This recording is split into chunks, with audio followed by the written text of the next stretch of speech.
welcome to the Oh Brother podcast. I'm your host, Dan Smith. Alongside me, as always, my brother from the same mother, Mike Smith. Just had a great interview, Dan. Mike, great interview with Michael Ralla, visual effects supervisor on the smash hit film Mike Sinners, starring Michael B. Jordan, directed by Ryan Coogler. What a fascinating guy, amazing background, and just the stories. You know, we both own the film, and we've seen a lot of the behind the scenes and making. This was like our own, featurette, basically, this interview. It was like talking to the movie. It really was. I mean, I felt like I was on set with him. He's a wealth of information, and he provides us with so much. Yeah, look up Michael's resume. I mean, it's incredible. He's worked with ILM and Tragedy and Macbeth with the Coen brothers, and now Ryan Coogler with Sinners. Of course, Sinners up for a record 16 Oscar nominations. Michael is one of those nominees. So, and as we were talking off air, the film deserves all of the recognition that it's getting, and we hope that, as you said, that it'll make history. Oscar night. There's a lot of categories where this film would make history, and it should. We haven't been big on award shows here at the Oh Brother podcast, but this year's a bit different, and because we believe in the film, and it's just that good, and it really is deserving of all the praise that it's gotten. But great interview. We hope that you'll enjoy this one. Fascinating story, some great insight into the making of the film. You even snuck out his next project. I did. So there's some breaking news here at the end of this interview with Michael Ralla. So enjoy this interview with visual effects supervisor Michael Ralla for the movie Sinners. Hey, Michael. Hey, Michael. Now, we should say in full transparency, our talent booker for the podcast, Johnny Durango, actually hooked us up. So we have our friend Johnny to thank for having you on the show. Yes, Johnny is a dear friend of mine. What a good human. We worked on a Mel Gibson film called Flight Risk together. So, he was basically, it was his pitch. He was like, you have to talk to Dan and Mike. They're the best. And here we are. So thank you, Johnny, if you're listening to this. Thanks, exactly. Johnny. Thank you, Johnny. Yeah, we've had him on a couple of times, but we're just really excited. I mean, again, in full transparency, we love the film Sinners. Everybody, it seems, loves the film Sinners. This is your latest film. Thank you. Yes. We've seen it 3 times, which is pretty unusual for us. And we both own the film. And it's funny. It's almost like you're plucked right out of the extras that we were just consuming on the the special features. And here you are now. So it's really exciting. But I had asked you, what has it been like? I mean, I've seen you out there. You're doing all kinds of press and stuff for the film.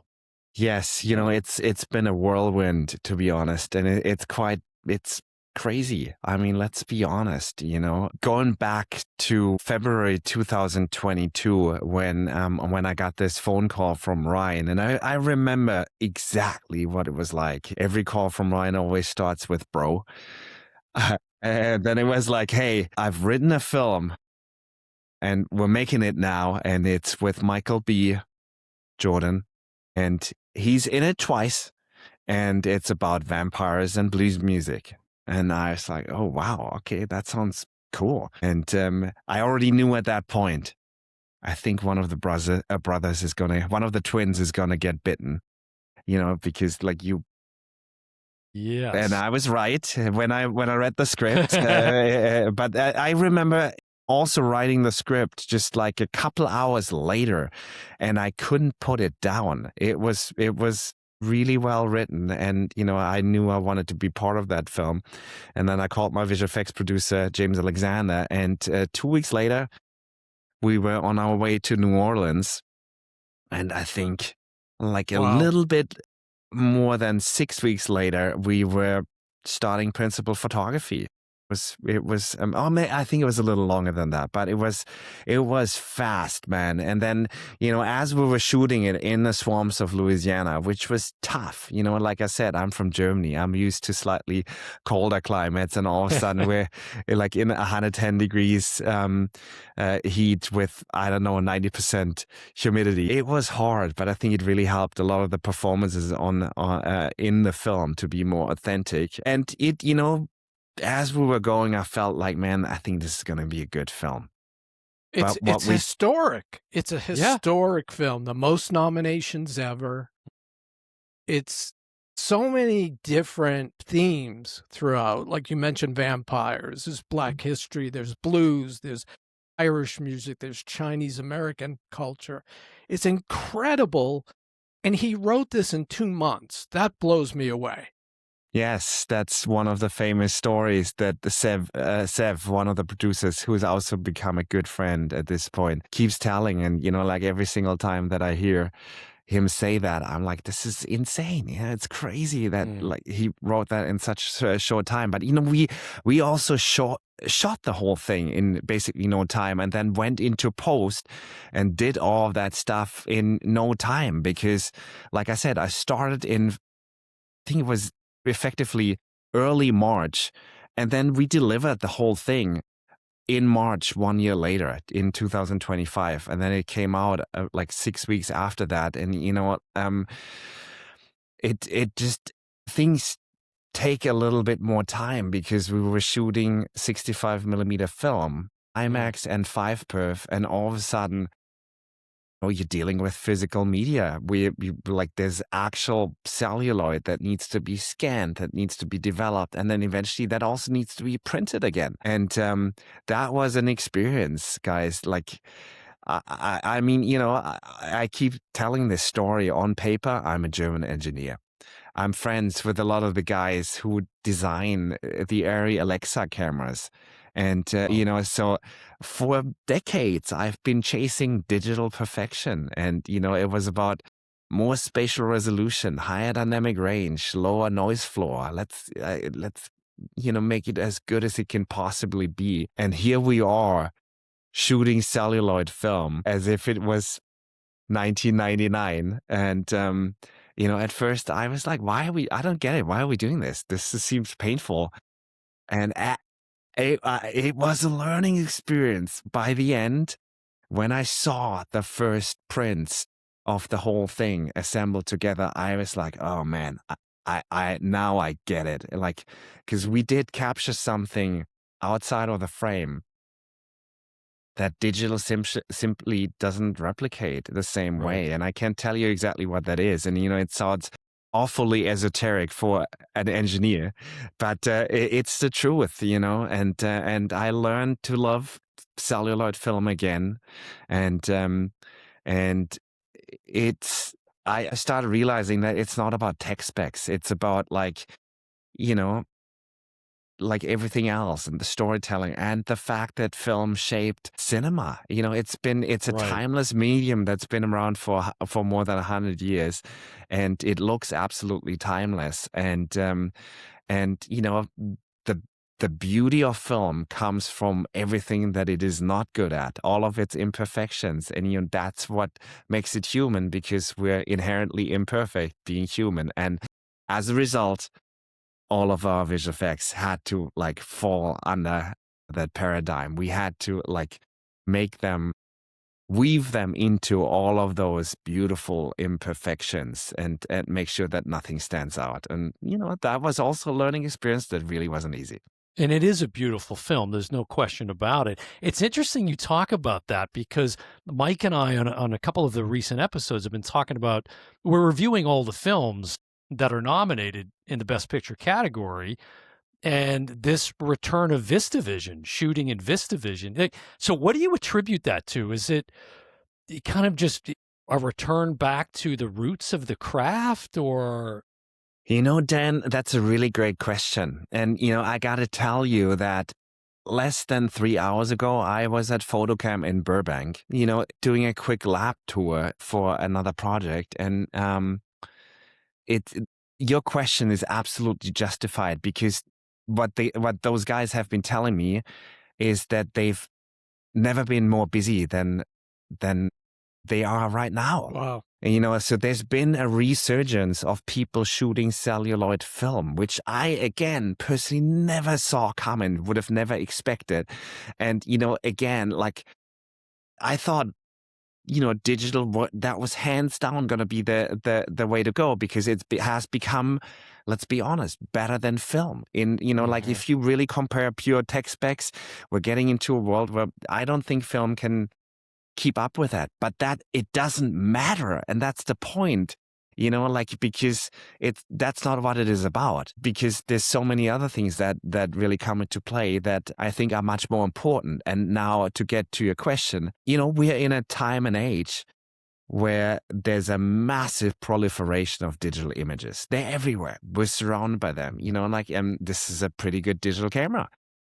We all have one in our pocket, and, the avenue to get that shared or published or online is extremely short. Like anyone can do that. Even my 9-year-old son was telling me the other day that he wants to start a YouTube channel. We were like, we're not quite so sure about that. But what comes with that is that there's a little bit of a loss of authenticity. And I think that's even bigger now that we have this wave of AI slop. Right. Coming at us, where you see these insane visuals that some of them are actually really cool and really impressive. And you look at them on Instagram and you're like, oh, wow, this is unbelievable. And how did they do that? And then, but it's also getting to a point where then, you're seeing them and they sort of devalue themselves to a point where, like we were watching TV the other day and both of my kids saw an ad. And they were like, this looks like AI. And I knew exactly why they were saying that, because it really did, and so they've become very adept and very good at detecting that right away. And their whole thing is like, well, it's fake. It's not authentic. And that's the one thing that film really isn't.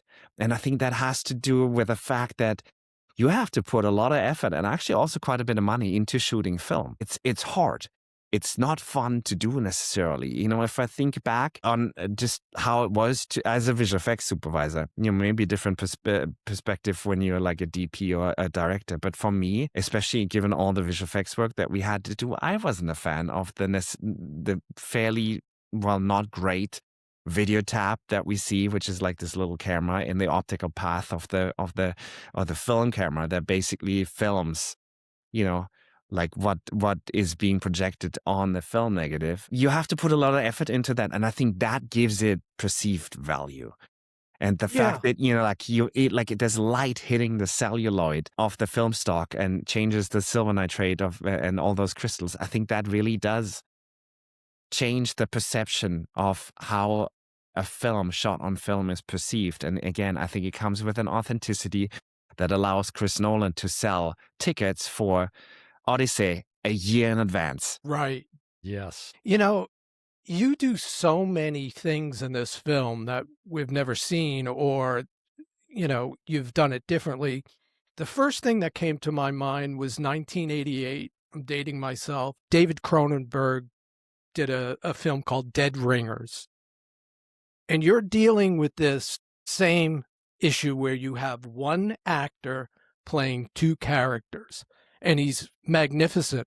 But in order to do that, you had to create this halo rig. And I want you to talk about that because it was fascinating to see.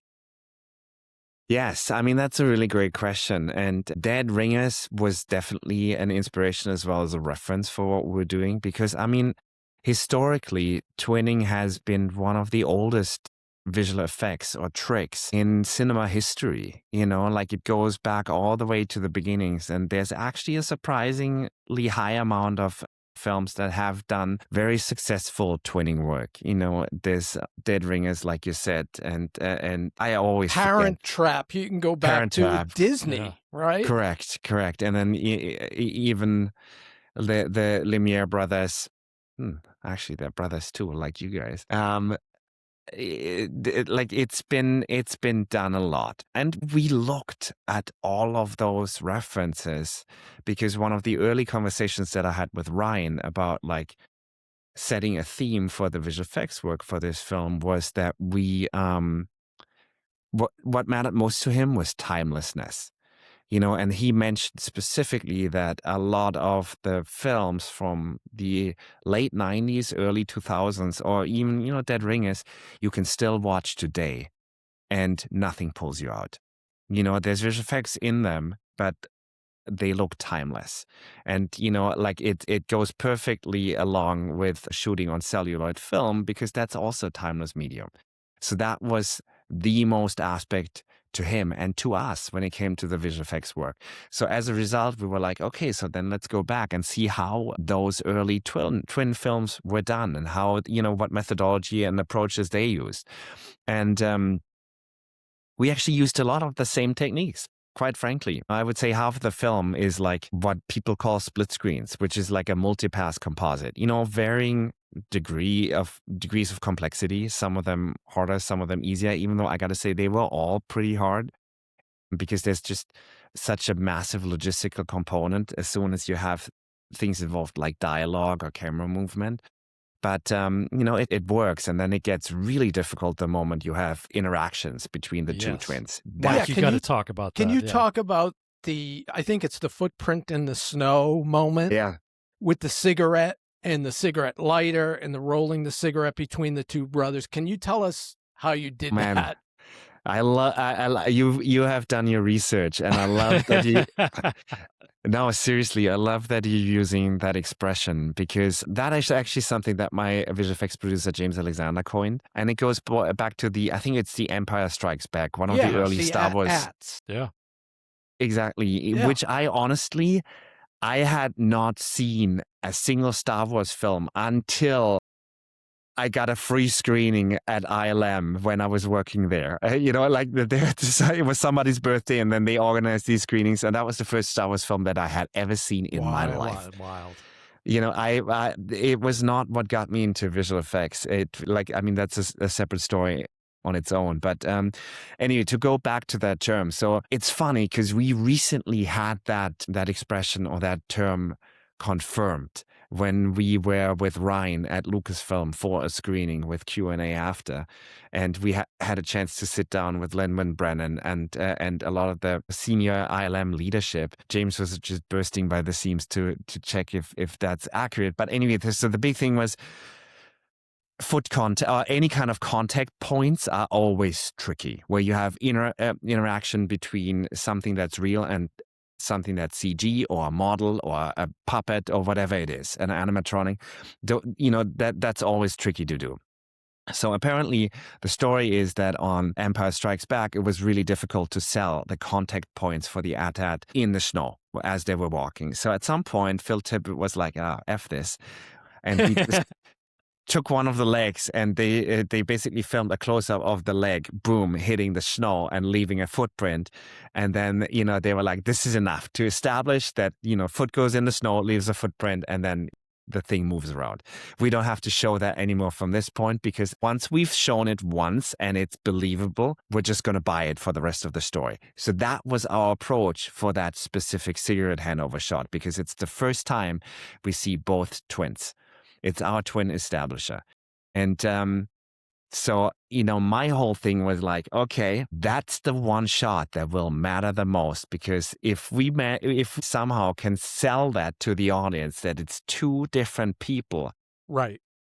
Same DNA, different characters. If we're able to sell that convincingly, then from that point forward, that relationship and their screen presence has been cemented, and that was the reason why we call it the footprint in the snow. As a result, I felt that we needed to show Michael B. Jordan full frame and full body for both twins. The most from a visual effects perspective, the most efficient way likely to do this shot would have been to shoot with a body double for one of the twins, pass the cigarette back and forth, and then replace the head, or actually more convenient, replace what we call the hockey mask. It's essentially the face of a person, where because that's a typical. Actually, that's really common in visual effects that we don't replace the whole head, but just the face, and that's a very common thing. However, first of all, we did not do that on Sinners because Michael is not only an actor, but also a director who has directed himself. So he knows what he looks like from behind. He knows his ears, he knows his hairline, he knows the fold and the wrinkles in his neck. There was no way we could get away with a hockey mask approach. Second, it was pointed out to us by Ryan time and time again that the reason why we all have a job is because of Michael B. Jordan. So whenever we see him perform, it has to be 100% his performance. And what usually goes hand in hand with this hockey mask approach is that you see the face of who you want to see, but with the performance of the underlying double. And that wasn't going to work for this film. So like that would have been the go-to approach from a visual effects perspective in terms of efficiency. But as our DP put it, we're not here to like make our lives easy, or she's not here to make visual effects lives easy. We're here to make a good film. We said, well, I said to Autumn, actually, I think we can pull this off practically and in camera, but it's going to be hard. And, we will have to rehearse it. There's a system to do this. And the system was that we needed a spatial marker for the handoff needed to happen. And we needed a temporal marker in the form of ADR beeps that tells us between takes when the cigarette handover has to happen. 3 beeps. First one is now, initiate the handover. Second beep, hit the spatial marker, which was a little carbon fiber rod on the car. And then third one, and now the other person grabs the cigarette. Then all the hand movements and positions and everything had to be rehearsed between the body double and Michael. And then what we did, we shot all of this with motion control, with a techno dolly that's a very user-friendly or film crew-friendly version of a motion control, because it operates like a normal techno crane. And Autumn had pitched this really cool reveal where one twin appears from behind the other one, and everything had to happen in sync. Audio VTR, video playback, and the camera movement. It was a fairly complex cross departmental collaboration, because it had to happen at exactly the same time. The camera movement, handovers, and ADR beeps, and all of that when we shoot the B-side. And the B-side is when we have the 2 twins swap positions. So that means, we shot with Smoke in the front first, Michael wearing the blue cap, and then he would go through a mindset change that took a little bit of time, but he got faster and faster, where he basically changed his entire character development from Smoke to Stack. And there was a whole backstory. He would become more jovial. He would become more like the real Michael B. Jordan when he changed into Stack. And then he would take the body doubles position and now replicate the rehearsed hand movements to those ADR beats, and and hitting the cigarette, hitting the spatial marker at the same time. And perfect. Truth be told, we rehearsed this at a VFX on a VFX test shoot day 6 weeks before we started principal photography. We learned a lot during that day, and I was still dreading the day when we shot it for real, because I knew it would take a long time. Yeah, difficult, frustrating, hot. And we did. It took a long time until we had to take that for what we call the A side that Ryan liked. And then it took, I don't know, another couple hours to actually shoot the B side. Meanwhile, the sun's moving. Right. Autumn protected us a lot with the lighting rig that she had set up. But it was hard. However, now I'm fast forwarding into post. It was worth it. Yeah. Because, the feeling that I had back then that we would get something from showing a real Michael B. Jordan twice full body was right. Because it took us a long time to really understand his character development, his mannerisms, his different postures, and basically everything that he was doing when he was switching between the twins. It took us a long time to understand that. But then the more we saw it, the more I was like, oh, I see those differences between Smoke and Stack. And, it's blatantly clear, but it was almost impossible for me to notice them as we were shooting, because I was so preoccupied with everything else that we needed to orchestrate. Well, to me, as a fan of the film, I got to tell you, I saw this on a recommendation, right? So I didn't know Michael B. Jordan was playing twins. And when that sequence comes up, and I hate people that open their phone during a movie, but I was one of those people. I literally went to the movie to see if it was Michael B. Jordan as both playing both parts.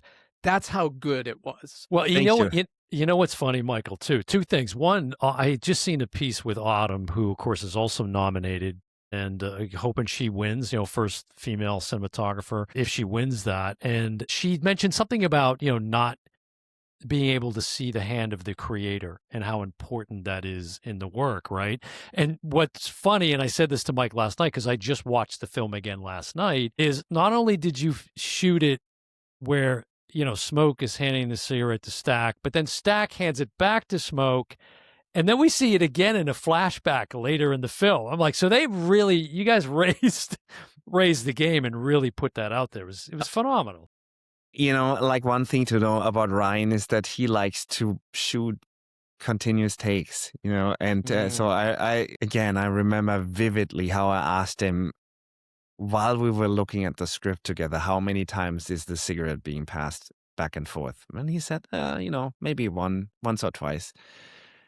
As we shot the test, that had already become 4 or 5 times. And then on the day, it was now 7 times. And we shot it as a continuous oneer, like going back and forth. And I was like, this is not what we talked about, but it's great. Let's do it. And, it's in a cut in the film with a POV of Hogwarts arrival. Actually, a POV of a bird first that we see flying in, that we added in a lot of shots as like a sign of foreshadowing and to just add like some sort of metaphorical storytelling to the film. It was the Michael Shava, the editor, and myself. We had a lot of back and forth in terms of like what kind of story can we tell through like birds, vultures and ravens and crows and all that. That was pretty interesting. But anyway, I mean, it was shot as a continuous shot. I was almost a little disappointed. I was like, what? We're cutting away. We went through all the pain of shooting this. Why, and they were like, hold on. This can't just be like a VFX demo reel in a movie. It has to be story serving. So yes. I mean, it's great to hear that the illusion worked for you. I got to give a lot of that credit to Michael B. Jordan. And again, his discipline, his character development work, everything that he put into that. But also, he's almost like a human motion control person. Like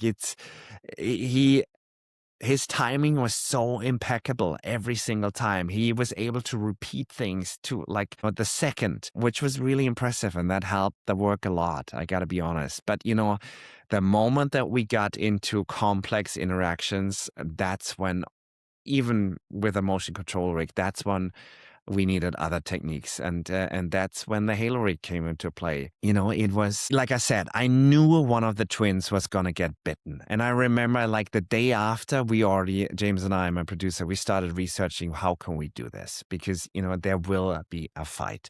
And you cannot shoot any kind of fighting with like 2 passes. That's just, especially if it's like really intricate. And Ryan likes a good stunt choreography. So it was clear that it would be a little bit more than one single punch. And, we looked at all the different options and there really wasn't all that much out there, and then my son, 8 years old at the time, or maybe he was 7, he was like, this is easy. I can do this with mom's phone. There's a face swap app. We looked at that for a second and I was like, okay, that works on your phone. Like the moment we're talking about IMAX film, right? Yes. There's no chance in hell that's ever going to work. And we looked at every possible option that's out there, and it took a long time until we found something where we were like, okay, this could potentially work, but it'll need a lot of like improvements. And that was with a company in Australia, in Adelaide, called Rising Sun Pictures, where a good old friend of mine works, Guido Volta, and we engaged them and hired them. Was like, hey, I think this is, they've done a lot of back then, hockey mask face replacement work. And we were like, hey, so for this film, we're going to need full heads, and it needs to be Michael driving the performances at any given time, and it needs to work on IMAX film. So we were going through a lot of testing, and I remember the first time we saw a test coming back from them where they were like, oh, this is what we've done in the past and worked really well. We looked at that at IMAX together with Autumn and Ryan in Playa Vista. And guys, I wanted to leave through the back door before the light came on because it's like, oh man, shit, this isn't ready yet. And Ryan was just like, yeah, Ralla, this is going to get a little better, huh? And we're like, yeah. So anyway, essentially the Halo rig was a compromise. Was it the best possible rig?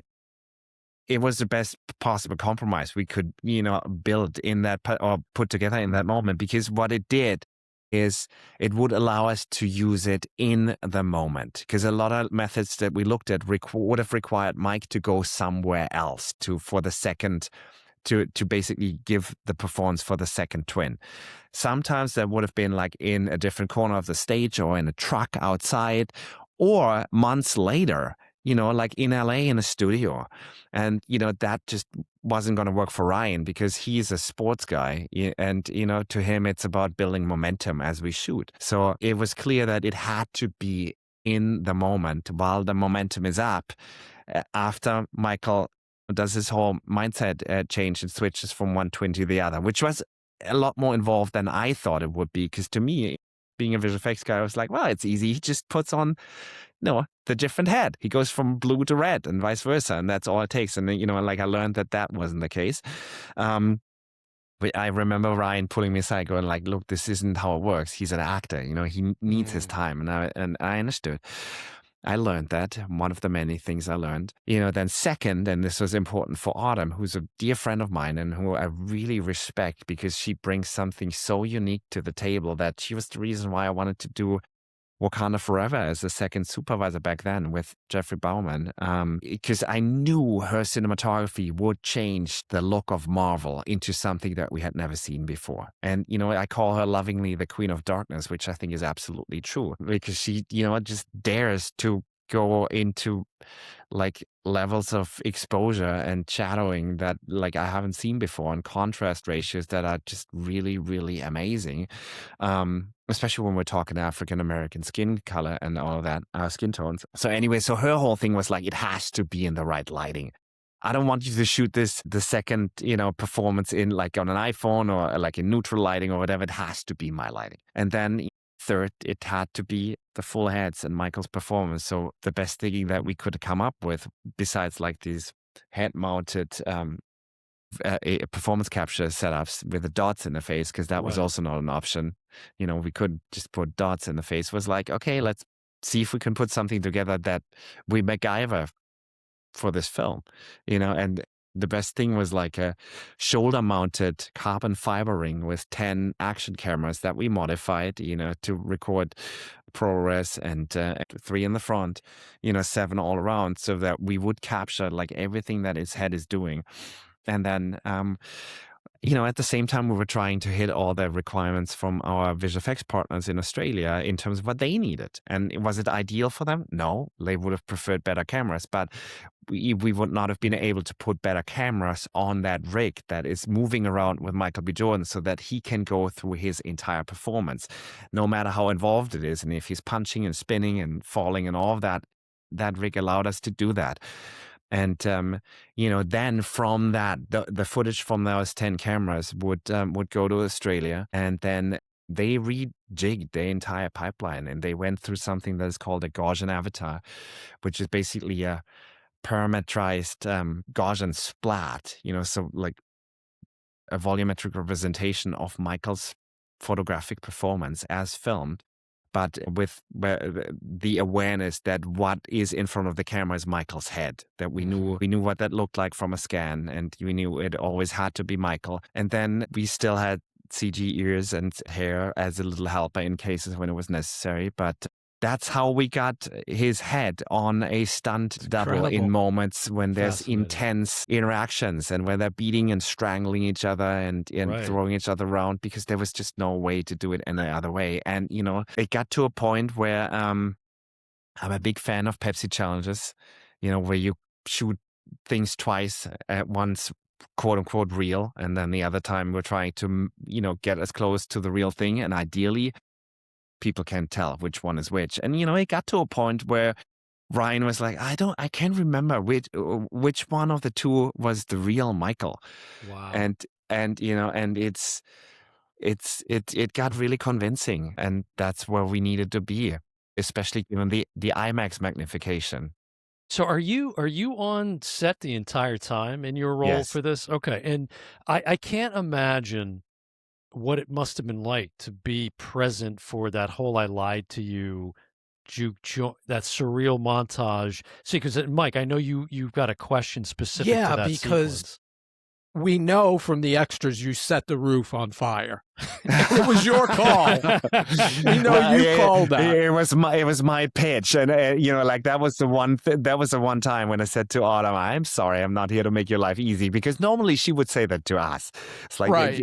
whenever I said, "Can we have a little green screen, blue screen here? Can you help us out?" And I'm sorry, bro, but I'm not here to make your life easy. So I remember how she called me and was like, "What are you talking about? Like you want to set the roof on fire?" And I was like, "Yeah, I spoke with the VSFX guys. They think they can make it happen." She's like, "Bro, these cameras cost like a fortune. And you want to set the roof on fire?" I was like, "Yeah, look, I don't know." I mean, and then the ADs were like, "When are we going to do this?" And I was like, "Look, our last day of shooting, we just burned the house down." And they were like, "You are out of your mind." But we made it happen. It was an incredible. That It's whole beautiful. sequence is just incredible. It's one of the most stunning things you could see on film. And then how it just, we follow this burning ember up through the roof, right? And then out, and then it transitions into the next part of that sequence. But yeah, it's jaw drop. There's a story to that. I mean, first of all, I have to say, look, I mean, this all goes back to Ryan Coogler's writing. As Autumn always puts it, like the words were jumping off the page for that sequence. I read it, and for me, the way I pictured it was like ancestors, present, past, and Yes. from the future. I thought it was going to be like semi-transparent ghosts floating around. That's how I pictured it. And I was like, this is interesting. But like one directors always have their themes, and one reoccurring theme for Ryan is the ancestors and legacy, and like that you'll find that in all Black Panther films. There's a ancestral scene in Wakanda Forever where Michael B. Jordan actually comes back as Killmonger, and here we are, here, the ancestors. So when I pretty much after reading the script and getting going on this, I was like, I think we need to previs this whole thing. We need to visualize what this looks like because everyone had a different impression. And, the way it started was that it was clear what the juke joint would look like. So Hannah, the production designer, put a blueprint with a floor plan of that on our conference table in New Orleans that we were meeting around every day during pre-production. And then I actually started with Autumn drawing a camera path. This is what I have in mind. I think here's what we should do. And then, but their whole thing, again, this goes back to what you just said in terms of not seeing the hand of the creator, is that the camera is always motivated by someone or something. We're always following a person, like the camera doesn't know where it goes and what it sees before it lands there. So then we got a list of all the people that Ruth was preparing in terms of wardrobe, that Ruth Carter, the wardrobe designer. Amazing. Yeah. And then we took the camera path on the blueprint together with Hannah's like mood sketches for the interior of the Juke and the list from Ruth, and we gave that to our previous team, Pepe Valencia at Barry Boom, and was like, "Hey, here's the script, here's all this other stuff, let's get cracking." And then, we went through like 55 previous iterations. And at some point, we brought it together with the music from Ludwig and Serena Göransson, which was absolutely amazing. I remember the first time we put that together, I was like, holy shit, what is this? It's mind-blowing. Yeah. This is crazy. And then, where like SFX, the Donnie Dean's team, they were preparing special effects tests, what all of this could look like. On the day we shot it, to be honest, we rehearsed it a couple times before, and we used the previs as a guide and as a blueprint. We needed to stay pretty close to that because that's what Ludwig was using to compose the music. But it was fascinating because he didn't stop. Even during the rehearsals, when we had the floor plan taped out on the stage floor of an empty sound stage, he was there and he would stop composing. He was like live adjusting to what he was seeing, Wow. as Ryan was going through the choreography with Ackerman Jones, his choreographer, and we were guiding him based on the previous. The day we shot it, it was pretty clear what had to happen and at what point in time and where we all needed to be, so that Ryan was really focusing on performance. And we knew where the stitch points we were going to be, because you can only shoot around 75 seconds with a downspooled IMAX magazine. We knew this had to be IMAX 15 per full frame, 1:3:1 aspect ratio. And it had to be on a steady camera, because otherwise we would not have been able to get the camera through the crowd. And, so we could only use a 500-foot magazine, because otherwise our Steadicam guy, who I think is a quarterback, he would not have been able to actually like lift that thing. I remember he put it on me, his rig once, and I was like, oof, okay. Hey, this is what I'm dealing with. Yeah. And so now to get to you, as we follow the Ember, that's actually a really good point, and I'm glad you brought that up. So we shot the burning roof. Last day of principal photography, it was like a climactic end, the grand finale of principal photography. Really cool. After that, everyone went home, and then we put it together. And at that point in time, it was a tilt up to the roof, to the burning roof, and then the camera would tilt down again. And that's what we shot the element for. Now, as we were in post, one day Ryan comes to me and goes like, "Hey, what would it take to go through the burning roof, follow an ember, and be with the ancestors for a moment? Just see a starry sky." And I understood immediately what he was talking about, because, again, that's his theme. The same way that Chris Nolan plays with time in almost all of his films, Ryan always has an ancestral component. It's really important to him. I said, look, like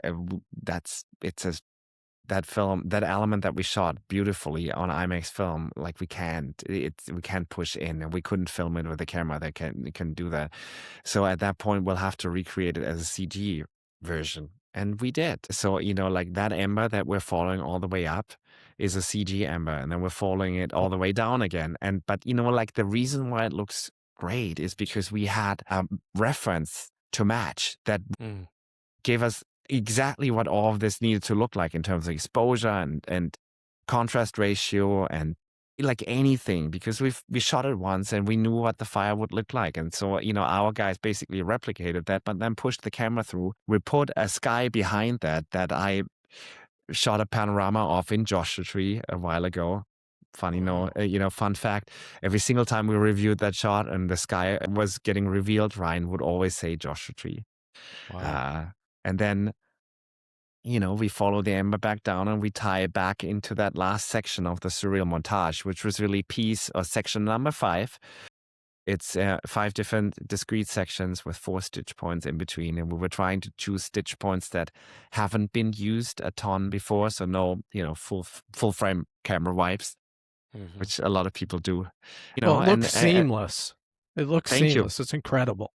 And that was another theme on the film. We were trying to not have one recipe that we would always follow. Also, for a lot of the twinning, we were always going to do it slightly different. So you can detect like any kind of repetition. This is how they did it. I see it because now I've seen it 5 times and they're doing the same thing over and over again.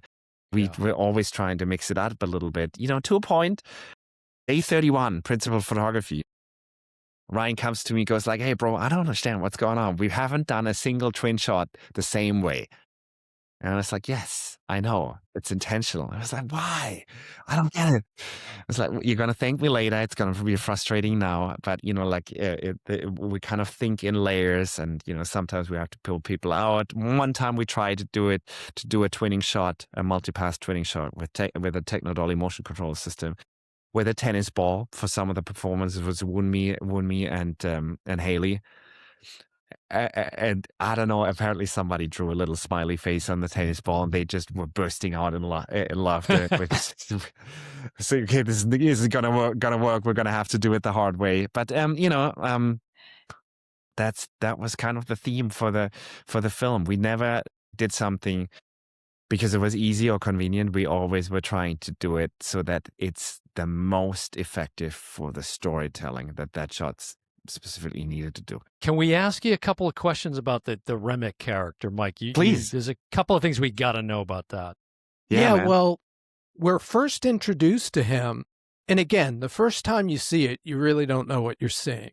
But he basically drops out of the sky and goes to this shack with this couple.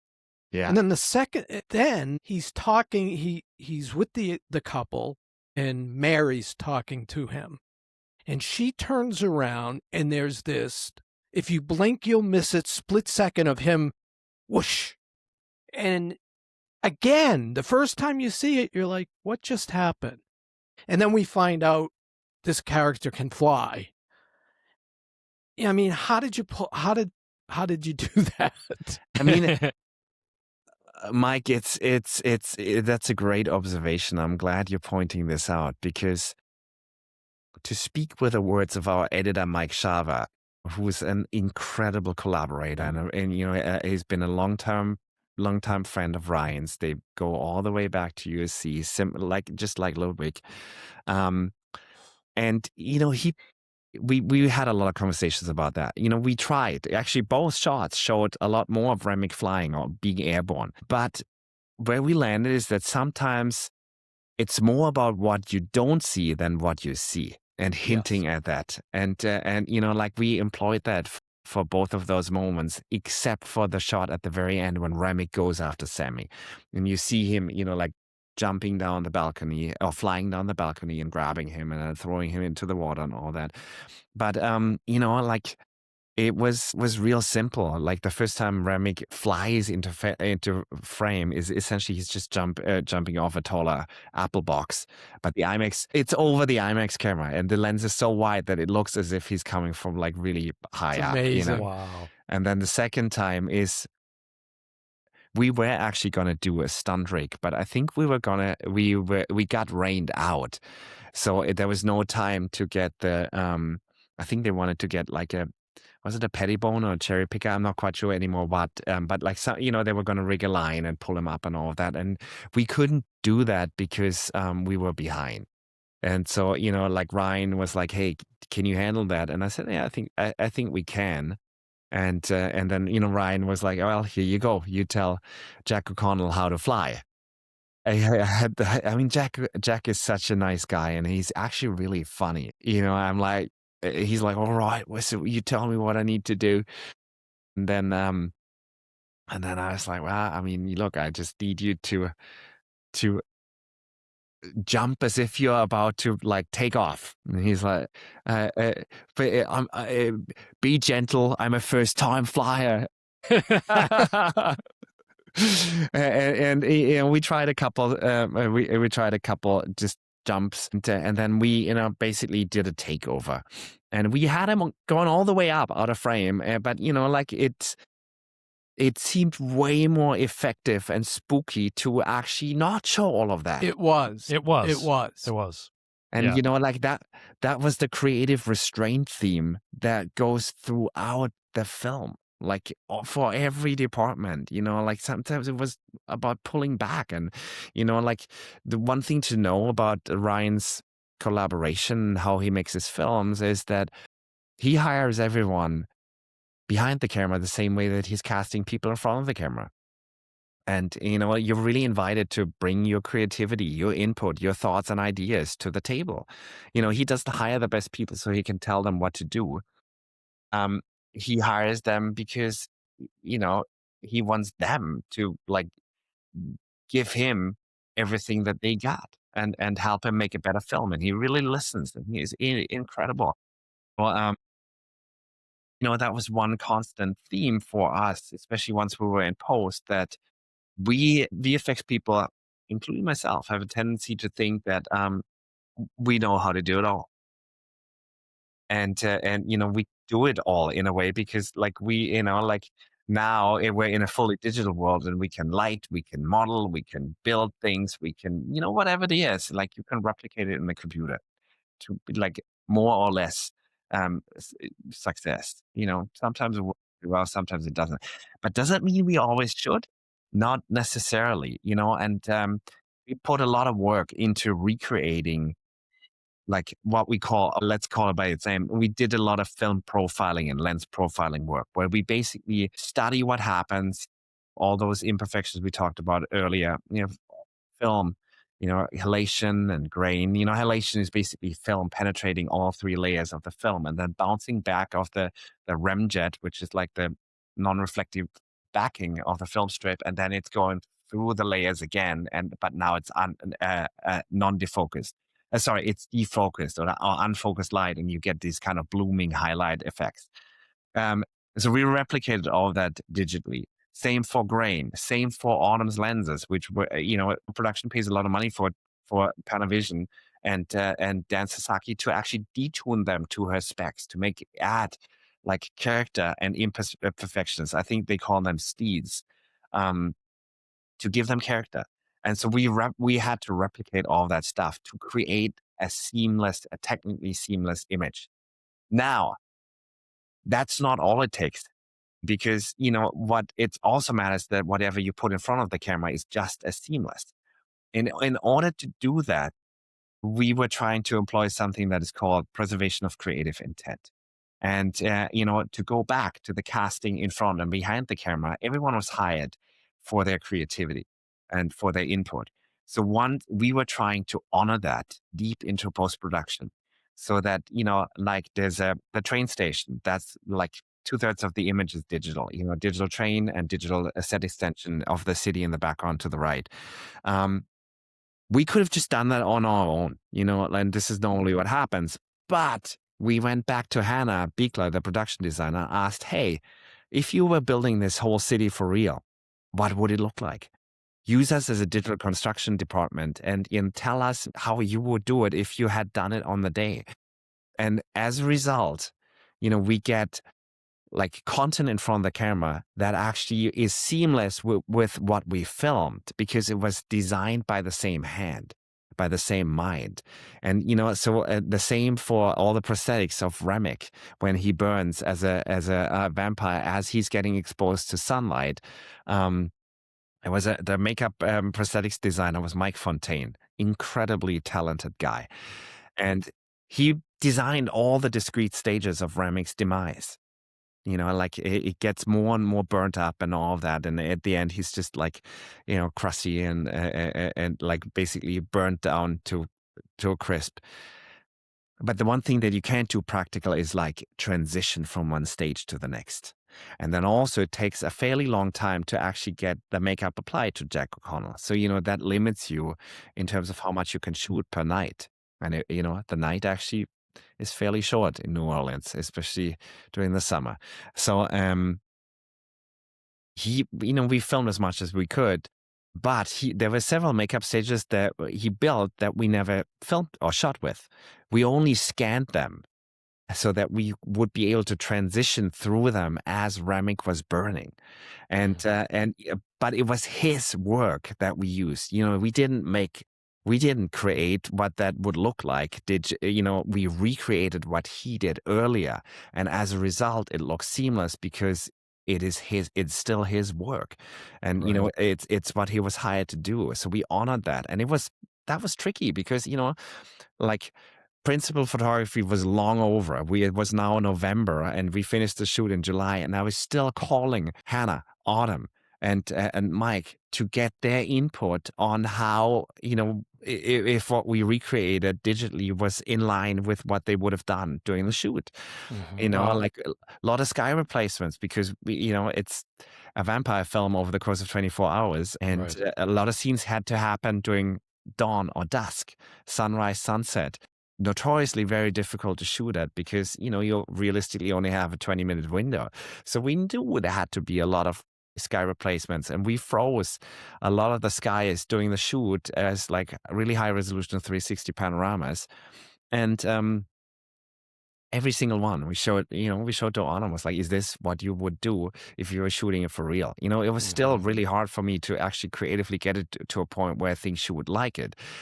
But, even then, we wanted to make sure that it's always in line with what Ryan's collaborators had in mind. And I think that's why we're getting not only technical seamlessness, but also artistic, creative seamlessness in front of the camera, because we roped everyone in deep into post, even for stuff that was fully digital. And there's a lot of it. The film has more than 1,000 visual effects shots. Half the runtime went through the visual effects pipeline. Wow. It pushed Photocam, the lab, to the next level, because at that point, the most difficult film that they had ever done was Oppenheimer. On 65 millimeter, I should say. And, Chris Nolan is notoriously known to not have a lot of visual effects shots in his films, even though I have a feeling it's more than, publicly That's admit. on. Yeah. Well, on that point, what was the invisible shot in Sinners that you'd say you're most proud of? The one that audiences would have no clue. I mean, look, one of the most difficult, but also most successful shots overall, I think, is the cigarette handover. To achieve this kind of invisible effects work, you always want to have a handshake with other departments, whether that's special effects or prosthetics or cinematography, whatever. But my idea is that I always want to try to delineate that. Instead of having a straight line, okay, and then from this point forward, it's digital and everything in front of it is analog. What we're trying to do is break up and delineate that line as much as possible, and that usually makes things a lot harder for us in visual post, because it means that, for instance, for the train station, we're shooting with practical smoke and lots of it as we're on location. And, normally for visual effects, a lot of people just want to shoot really clean, whereas I was the opposite. Yeah, throw it all in, make it as hard as possible, because it's going to be much harder for us to deal with that in the compositing stage. But once we get through that, the end result is going to be infinitely better than if we try to add all that stuff digitally. Go ahead, Mike. Let me add one last comment is, I've never seen this before, and it happened on the surreal montage after you burn the roof. Ryan Coogler reels in a big screen TV and shows all of you, a short amount of the film to see. Yeah. I've never heard of anyone doing that before. And what was that like? That I think was actually the last day, or one of the last days of principal photography. And, everyone on this film really gave their heart and soul and gave everything they got, a lot of blood, sweat, and tears into the making of this film. And he just felt like he wanted to share with people. He's an incredible human being. And, you'll notice Ryan's always the same guy, no matter who he's talking to. And Coogler is always Ryan Coogler. He treats everyone with dignity and respect. Doesn't matter who you are. And that also, it applied to the crew and the cast. So yes, his editor, Mike Shaver, put together a whole, I think it was a 10-minute sizzle reel. It really I mean, you cheered up guys everyone. you must have been exhausted, but you could tell the reaction to it was everyone was just blown away by what they were watching. Yeah, it was incredible. I was definitely ready to go home at that point in time. I'll be honest. A vampire movie means lots of nights in the swamp with alligators and snakes and all sorts of bugs. High temperatures, humidity, thunderstorms. The thunderstorm before the river dance scene is actually in camera. The lightning in the clouds, that was real on the day, and then after that we had to shelter for a couple hours because the lightning was coming to close. So yes. Let me ask you this question. This is one question we had written down that we wanted to ask you. So if you could go back and redo any visual effect from any film? Not because it was bad, but because you'd want to take that challenge on. What would it be? That's a great question. I mean, look, there's plenty of shots on this film that I personally would like to revisit and do better. And because I don't want to just comment on somebody else's work, because I feel like I'm learning from everyone around me, and like whatever it is, I'm always trying to find something positive in it. Which is also how I'm trying to get to give feedback. So the one thing that I would criticize myself for on Sinners is this, some of the fire effects where it's like, I wish just we would have had more interactive light in some of those moments. It still turned out okay and looked great, but like I've just felt that I could have pushed the practical side of things a little bit further there. What challenge would I like to take on? Really good question. I got to tell you what inspired me to get into this. I personally was never a film nerd. Like I mentioned to you earlier that I hadn't seen Star Wars until I was in my 30s. Not a single one, to be honest. And the reason for that is that when I was a teenager, I wanted to be a professional heavy metal drummer. I grew up in the 90s, so like that was my thing. Metallica and Pantera and that kind of music, which funnily enough was also what inspired Ludwig to pick up a guitar. And also, speaking of Metallica, I don't know if you know this, Ludwig blew me away because I got a text message from him one day at very late in the schedule that all he said was like, "Have you heard Lars's drums?" And I was like, "What are you talking about?" And the next thing I get is a picture of him recording Lars Ulrich at Metallica headquarters, playing all the drums for the score on Sinners. And I didn't know that. Didn't know it. That's incredible. That's wild. Yes.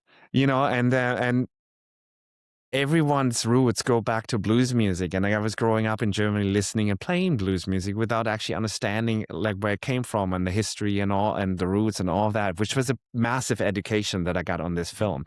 But anyway, so to quickly talk about that, or continue the heavy metal story, and then I changed my tune and I was like, I want to become a sound engineer. And then couldn't do that for health reasons. And then that was like, I think it was 2001, and there was this internet film called 405. And it was like a 3-minute short film where two guys in their basements digitally land an airliner on the 405, the highway here in LA. And it's a really cool story, but it blew me away. I was like, I can't believe that they've done this in their spare time with like off the shelf hardware and filming gear and all of that. And I was like, this is cool. That's what I want to do. So if I could travel back in time and could take on that challenge, that's what I would want to do. Because look at the Halo rig. I like these kind of MacGyver approaches, this guerrilla style filmmaking. I think that's really cool, where you do a lot with very little. So that to me is the real challenge, not, having, I don't know, 5 years of production time with I don't know how many hundreds of millions of dollars.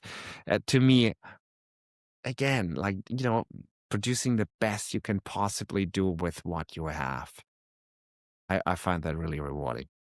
Well, you've done it on this film for sure. It's I mean, fantastic. again, we just, just really thrilled for everybody involved with the making of the film. It's wonderful top to bottom. So we're really happy for you.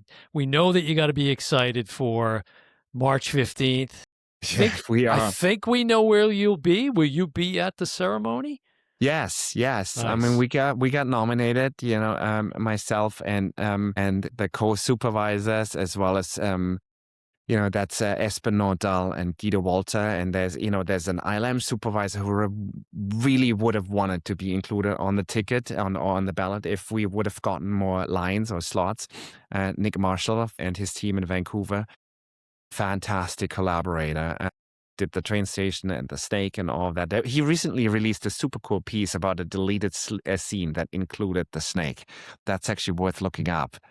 I'll look that up. Check Yeah, it out. love that sequence. It's pretty cool. And then Donnie Dean, the special effects supervisor, so we'll be there along with everyone else who got nominated. Like all the other departments. There's Ruth and Hannah and Autumn and Mike Shava, the sound guys, all the actors. Yeah, it's going to be. You've got a shot at doing a clean sweep, I think. I don't know. Hopefully, fingers crossed. I don't know. I don't know if that's going to be the case for us, but fingers crossed. Yeah. It's just we're rooting for you. Let's just put it that way. Yeah, it deserves all the recognition and just fascinating, learning about kind of all the behind the scenes and the inside baseball. And, next time you talk to Ryan, ask him, are we going to get another iteration of the film, but this time with a full commentary track on the film? We've got to have that. So, he's such a film nerd. I'm sure he'd be up for that. I'm actually surprised it doesn't exist yet. We got to make that happen. He's an incredible filmmaker. He is. Yes. Yeah. Absolutely. Yeah. I feel really privileged to have gotten the chance to work with him on this. Yeah. Are you gonna collaborate again with him on the X-Files project we're hearing about? You know what? I think at this point it's okay that we say yes. Yes, we are. Yes. Dan let the cat out of the Breaking bag, news here on the Oh Brother podcast. Yeah. Michael, really appreciate you giving us your time. Thanks, Michael, for being here. Thanks, Michael. Thank you for having me, guys. Real pleasure. Bye-bye. All right. Bye-bye. Take care.